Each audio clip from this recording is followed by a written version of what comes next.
This is scene two from a play, Tales of the Pirate Queen. It's called Mummy Pirate. My mother had been dead for 15 years when I realized that she was a kick-ass pirate in disguise. While she rarely raised her voice and never swore, you didn't mess with Mummy Pirate.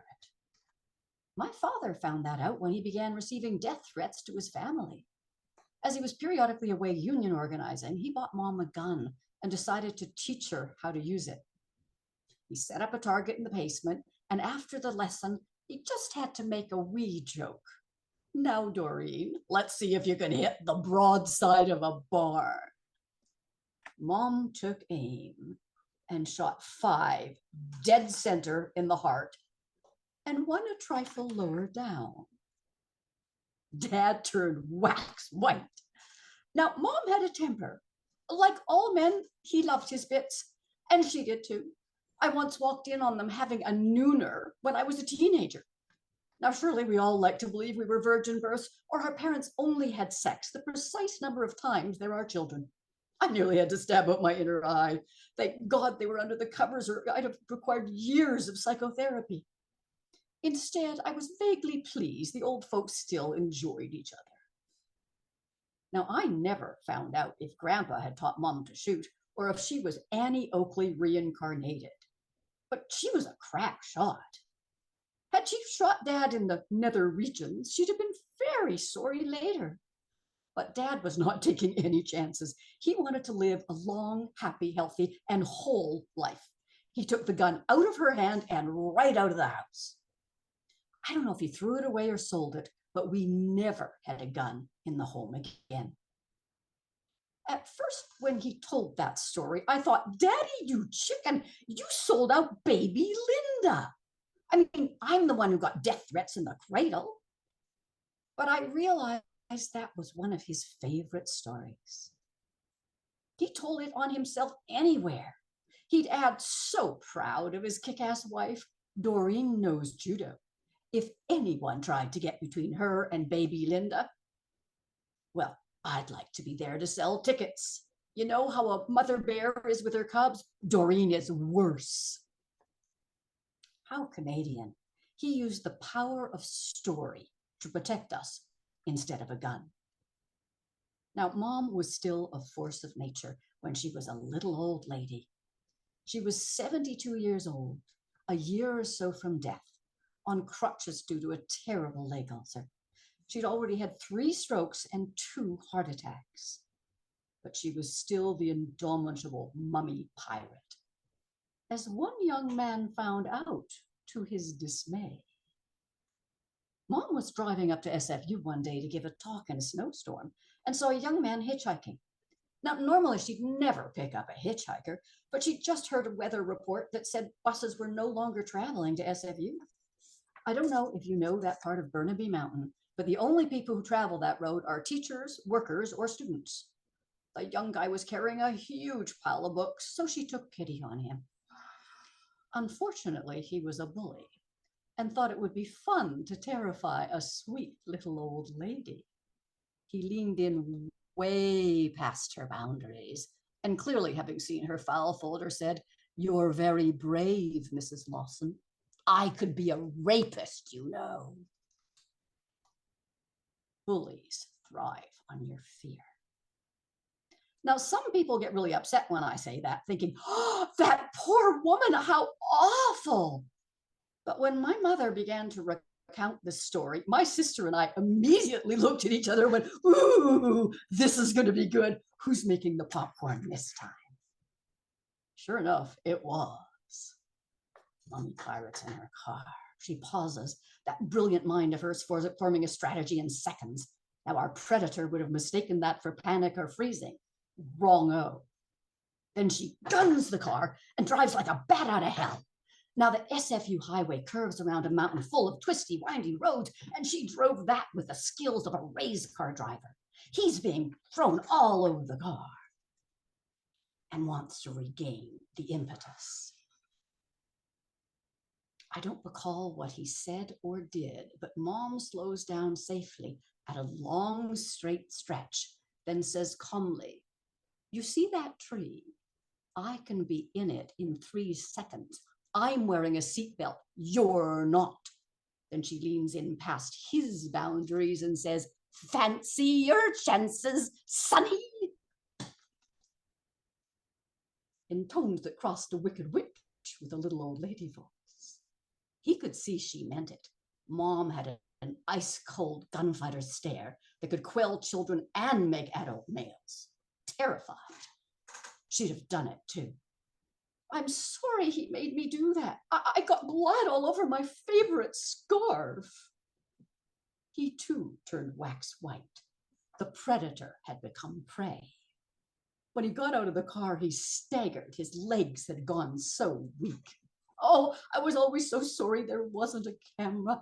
I'd have loved to have seen his reaction. He had no idea he'd just met the inimitable mummy pirate, who would have been delighted at him underestimating her as a helpless little old lady. One more bully before I go, she likely thought. Good. You didn't mess with Mummy Pirate. Daddy Cowboy. Lest you think my father was some milquetoast with a kick-ass wife, let me set you straight. Ed Lawson was equally strong and equally fearless, despite, or perhaps because of, a horrible childhood. His father went off to find work during the Depression and never returned. His poor wife never knew if her beloved husband was dead in a ditch, or partying in bars, or even had begun a new family. His mother coped as best she could, but there were few jobs for women in the Depression and no social services at all. My father and his siblings were so poor, they'd have starved if a kindly meat seller hadn't pushed meat off the back of a truck for them. The starvation and stress of supporting and caring for 4 children on her own took its toll, and his mother eventually had a nervous breakdown.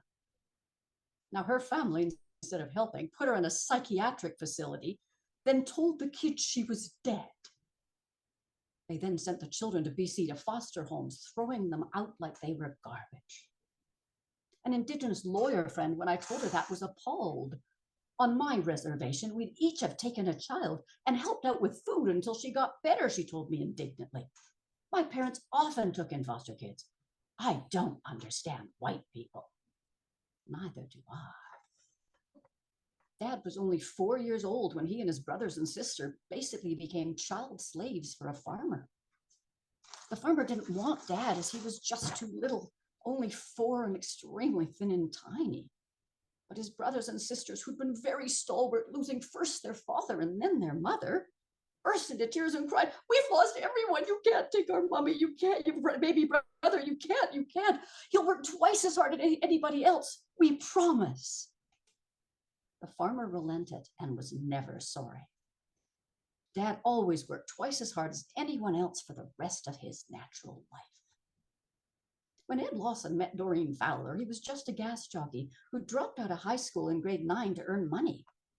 Now, I'm sure her parents were less than thrilled with her choice, but Mom sensed something in the handsome young man. She became his catalyst, his flint, so to speak, and their sparks together created a blaze. Mom was taking a public speaking course, and Dad got tired of waiting out in the snow for her, so he joined the class and went on to become one of the best public speakers in the nation, and certainly one of the quickest of wit. Mom had become the vice president of her union before she was 20. Dad later helped the Teamsters to try to form a union and lost his job for that. To repay him, they hired him as a truck driver. My father heard the call of the union song and never looked back. Now, the cowboy was Dad's personal mythology, those heroes of westerns who rode into town bringing order to the community. By union organizing, Dad brought rights, pensions, and benefits to many a small and large town, then rode out just like his heroes, though in a vehicle. From truck driver, he swiftly moved up the ranks to union leader, then head of the local 213, international vice president, then finally founder and director of the Canadian Conference of Teamsters. One Saturday, my sister answered the phone, and a voice said it was the Prime Minister's office. She said, "Ha, ha, ha," yeah, thinking it was a prank, and hung right up on them. The secretary called back, very irate, possibly a liberal, and said, "Young woman, this is the Prime Minister's office, and you will get your father this instant." Wendy was sure she'd be grounded until she was 30, but Dad just laughed when she woke him up and said he'd have done the exact same thing. Dad spoke with Prime Minister Trudeau, the elder, who told Dad he wanted to appoint him to the Senate. Dad replied, "No, I'm a union leader first and foremost, and this is my primary responsibility on both sides of the border." Then Trudeau said, "I don't have a union leader, and I want the Senate to be more representative." Dad said, "But you have to know, I'm not a liberal, I'm an independent. I would always vote my conscience and not the party line." Trudeau again replied, "I don't have an independent, and I want to represent all Canadians."